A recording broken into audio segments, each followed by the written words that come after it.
આપ સર્વોને હેતપૂર્વક જય શ્રી સ્વામિનારાયણ। આજની સત્સંગ કથા વાર્તા નિજ મંદિર સાવરકુંડલા। આજની સત્સંગ કથા વાર્તા શ્રી હરિચરિત્ર ચિંતામણી ભાગ 1 સોરઠની ચરિત્ર કથા ભાગ 46।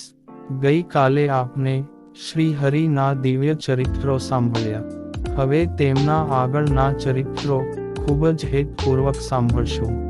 ગઈ કાલે આપને ગામ આખા અને પીપલાણાની લીલાઓનું ગાન કર્યું ને હવે મેઘપુરની લીલા સાંભળીએ। ગામ મેઘપુરમાં રામાનંદ સ્વામી મંડળ સહિત પધાર્યા ત્યારે ભાટ અમરસિંહજીને ત્યાં ઉતારો કર્યો। તેમને પાગરણ પાથરીને સ્વામીને બેસાડ્યા ને પોતે દંડવત પ્રણામ કરી પગે લાગ્યા।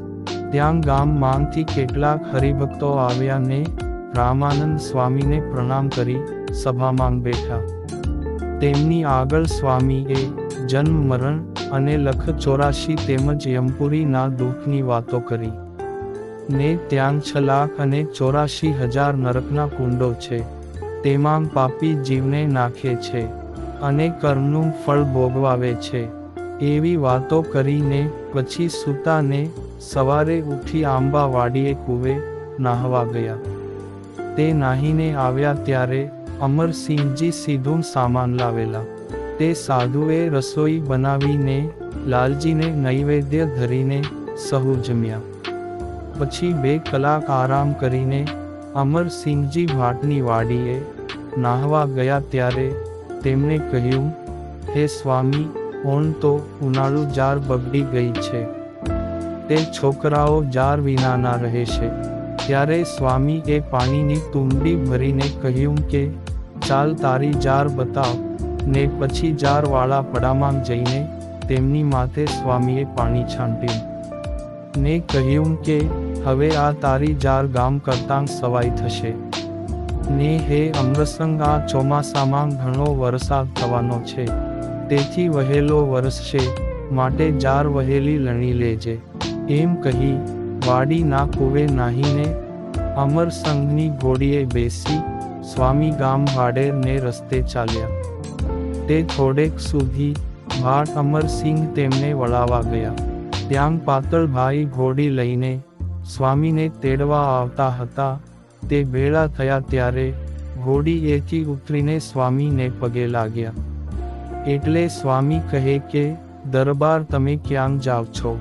ત્યારે તેઓ બોલ્યા કે સ્વામી, હું તમને તેડવા જ આવતો હતો।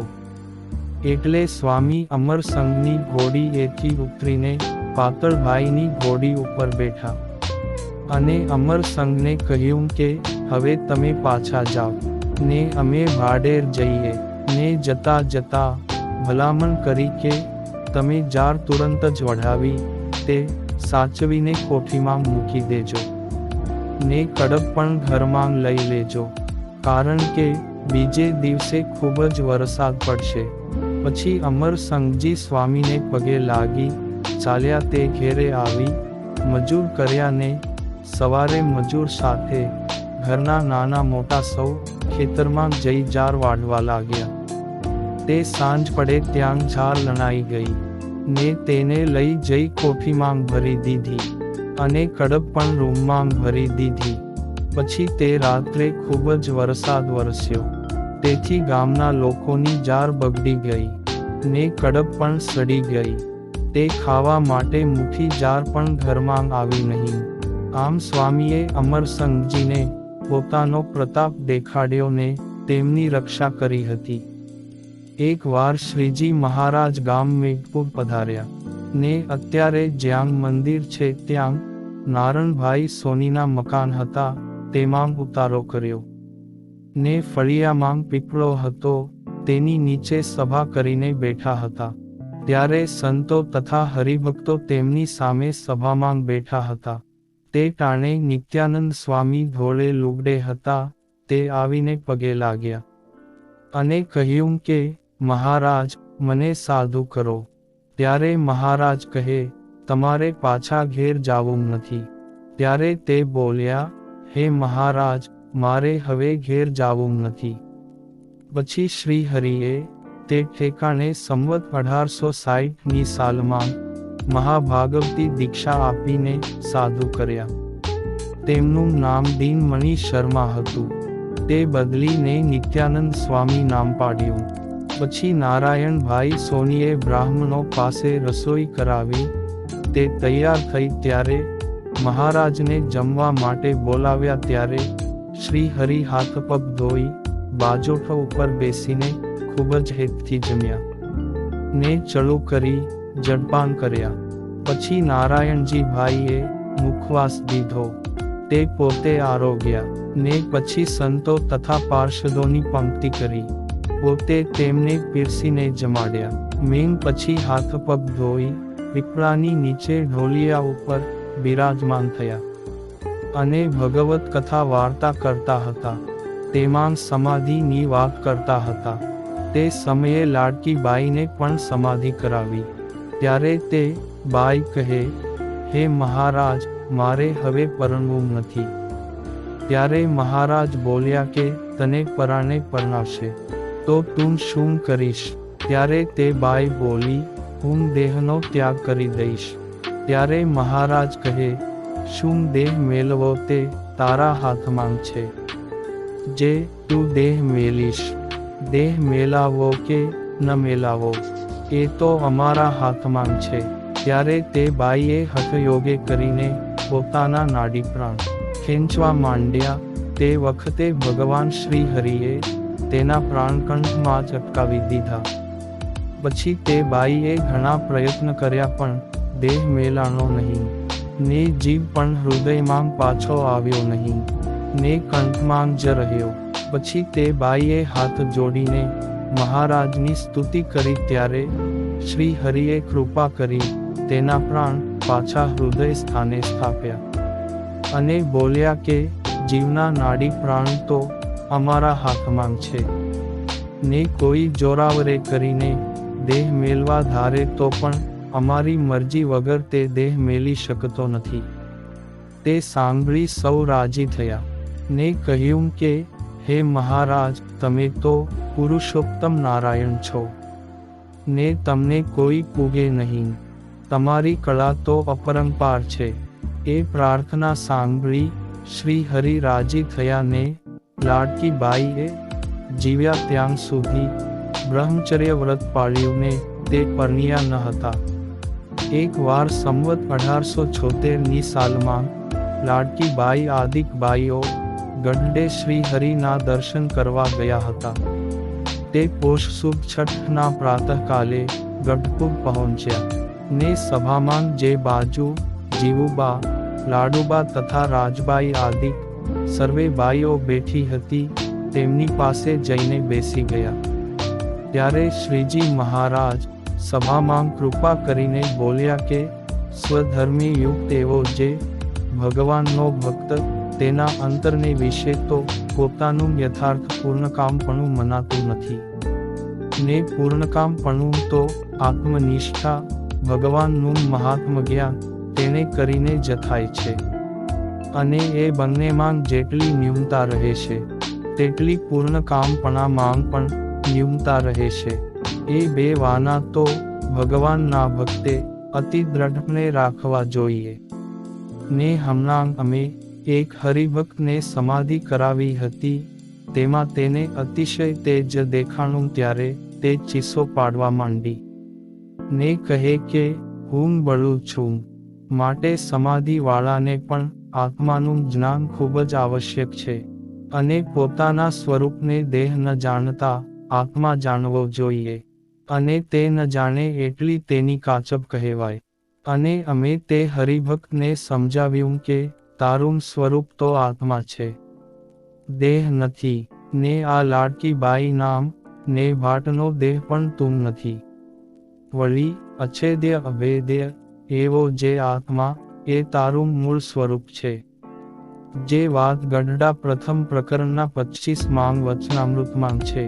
તે લાડકી બાઈ 4 મહિના સુધી જીવુબા ભેગા રહ્યા. તે જ્યાં જ્યાં શ્રી હરિ ઉત્સવ સમયા કરતા ત્યાં જતા ને અખંડ શ્રીજી મહારાજની મૂર્તિને દેખતા હતા. એકવાર શ્રીજી મહારાજ કાઠી દરબારોને લઈ ગામ મેઘપુર પધાર્યા। ત્યાં લાડકી બાઈને ઘેર ઉતારો કર્યો ને રાત્રિ થઈ તે સહુ વાળું કરીને સૂઈ ગયા। પછી સવારે ઉઠીને સૌ વાડીએ નાહવા ગયા ને ત્યાં નિત્ય વિધિ કરી પાછા ઉતારે આવ્યા। એ ટાણે એક અસુરે બીજા ગામથી 50 માણસો બોલાવી બંદૂકો માંગ દારૂ ગોળો ભરીને ધારેલું કે જ્યારે સ્વામિનારાયણ અહીં આવે ત્યારે તેમની સાથે લડાઈ કરી તેમને મારવા। તે વાતની મહારાજને ખબર પડી ત્યારે મહારાજે લાડકી બાઈને કહ્યું, તમને જો આ વાતની ખબર હતી તે અમને કેમ ન કહ્યું? ત્યારે તે બાઈ બોલી, હે મહારાજ, આપ તો અંતર્યામી ને સર્વ સમર્થ છો, વળી તમારાથી કાંઈ છુપાયેલું પણ નથી, માટે હવે થાળ તૈયાર છે તો જમવા બેસો। ત્યારે શ્રી હરિ બાજોટ ઉપર બેસી ખૂબ જ હેતથી થાળ જમ્યા। પછી ચડું કરી જળપાન કરી મુખવાસ લીધો ને પાર્ષદો તથા સંતોની પંક્તિ કરી તેમને પણ જમાડ્યા। પછી સૌ સાબદા થઈ બીજે ગામ જવા માટે નીકળ્યા ત્યારે રસ્તામાં સંધિએ તેમને જોયા ને દરબાર મૂળજીને શ્રી હરિએ હાકલ મારી ત્યારે મૂળજીએ પણ હાકલ મારી। ત્યાં તો તે બધા સંધિઓના પ્રાણ ખેંચાઈને મરેલા જેવા થઈ ગયા। તે જમીન પર ઢળી પડ્યા ને તેમના મોઢામાં ધૂળ ભરાઈ ગઈ। તે વખતે મહારાજ એક પાર્ષદને કહે કે આની બંદૂકોની જામગરીઓ ઓલવી નાખો। પછી તેમને કપડું પલાળીને બધી જ જામગરીઓ ઓલવી નાખી ને પછી તે સર્વેની વચ્ચે થઈ ચાલ્યા તે બીજે ગામ પહોંચ્યા ને આ બાજુ સંધિઓને ભાન આવતા તેઓ રાડો પાડવા માંડ્યા કે સ્વામિનારાયણ ક્યાં ગયા? ત્યારે ગામના માણસો હતા તે કહેવા લાગ્યા કે તમારો બાપ સ્વામિનારાયણ તો ચાલ્યા ગયા। ત્યારે તે અસુરો ત્યાંથી ભાગી ગયા। એકવાર ગામ મેઘપુર માંગ પધાર્યા ને લાડકી બાઈને ત્યાં ઉતારો કર્યો અને પછી ગામના સત્સંગીઓ આવ્યા ત્યારે શ્રી હરિએ 2 ઘડી ઉપદેશની વાતો કરી ને પછી વાળું કરીને સંતો તથા પાર્ષદોને જમાડીને સૂઈ ગયા। તે સવારે ઉઠી આંબાવાડીની વાવમાં નહાયા ને કોરા વસ્ત્રો પહેરી કાંઠે આંબાના ઝાડ નીચે બેઠા। ત્યારે ગામમાંથી એક સુથાર આવ્યો। તેમને શ્રીજી મહારાજે કહ્યું કે અમે 84 કરીને બ્રાહ્મણને જમાડીએ, પણ તેના માટે બળતણ જોઈએ, તે કોણ પૂરું પાડે? ત્યારે તે સુથાર કહે, જો તમે 84 કરતા હો તો જેટલું બળતણ જોઈએ તેટલું બળતણ હું પૂરું પાડીશ। ત્યારે શ્રીજી મહારાજ બોલ્યા કે તમે જેટલા દિવસ બળતણ પૂરું પાડશો એટલા દિવસ અમે બ્રાહ્મણોને ખૂબ જ હેતથી જમાડશું। એમ નક્કી કરીને પછી ગામમાં પધાર્યા ત્યારે પીપલાણા વાળા બ્રાહ્મણ ડોશી લાડકી બાઈ તથા તેમના દીકરી રૂકમાઈ બાઈને મહારાજ કહે, તમારી પાસે કેટલીક કોરીઓ છે? ત્યારે તેમને કહ્યું કે અમારી પાસે 10,000 કોરી છે। પછી શ્રી હરિ કહે, તે અમને આપો તો અમે બ્રાહ્મણોને જમાડીએ। ત્યારે તે બેઉ બોલ્યા, હે પ્રભુ, કોરીઓ તો નાની કોટરીમાં ભરી છે। પછી મહારાજ કહે, તે લાવો। ત્યારે તેમને શ્રી હરિને કોરીઓ આપી ને બ્રાહ્મણોને જમાડવા માટે સીધું સામાન ગામ વંથલીથી મંગાવ્યો। પછી ગામને પાદર આંબલીઓના વૃક્ષો હતા તેની નીચે બ્રાહ્મણોના ચોકા તૈયાર કરાવ્યા ને તેમને સીધું સામાન આપ્યો। ત્યારે તેઓએ દાળ ભાત શાક લાડુ વગેરે રસોઈ તૈયાર કરીને પછી પેટ ભરીને સૌ જમ્યા। એમ હંમેશા બ્રાહ્મણો જમવા લાગ્યા। તે 6 મહિના સુધી સુતારે બળતણ પૂરું પાડ્યું અને શ્રીહરિએ બ્રાહ્મણોને રસોઈ માટે સીધું સામાન પૂરું પાડ્યું। ત્યાર પછી સુથાર થાકી ગયો અને શ્રીજી મહારાજ પાસે આવી બોલ્યો કે, હે મહારાજ, હવે તો હું બળતણ ફાડીને થાકી ગયો છું, માટે આ 84 બંધ કરાવો. ત્યારે મહારાજ કહે, ઠીક છે, તમે કહો છો તો આજે છેલ્લી વખત બ્રાહ્મણોને જમાડી દઈએ અને સાથે સાથે ગામને પણ જમાડી દઈએ. તેના માટે કાલે તમારે બળતણ લાવવું પડશે.